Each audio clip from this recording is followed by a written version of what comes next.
उन्हाळा चालू झालेला आहे. आमच्या गच्चीला आता थोडं यावं पण वाटत नाही उन्हामुळं. खूप चटके बसतात उन्हाचे. थंडीमध्ये जसं आम्ही मस्त येऊन इथं गार्डनमध्ये छान ऊन शेकत बसत होतो, असं आता फक्त 9 वाजलेले आहेत तरी पण एवढं कडक ऊन झालेलं आहे. सूर्य असा चमकत आहे एकदम, असं बघवत पण नाही आहे वर. आणि झाडांना तर कसं होत असेल. माझे झाडं एवढे हिरवे लसलशीत होते पण आता ते असे जळायला लागलेले आहेत.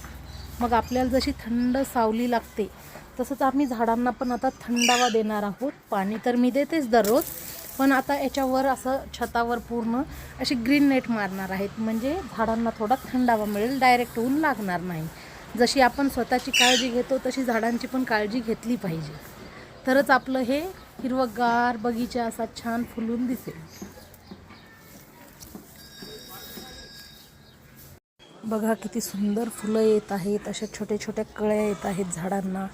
पण उन्हामुळे असे पिवळे झाडं पडत आहेत, त्यामुळे यांना सावली करणं खूप गरजेचं आहे. हे बघा किती सुंदर फुलं माझे वरच येत आहेत. हाऊस बघा किती सुंदर आलेलं आहे. हे आपले खायचे नागिलीचे पाणी, हे पण किती मस्त झालेले आहेत बघा. शो किती सुंदर दिसत आहे हे बघा.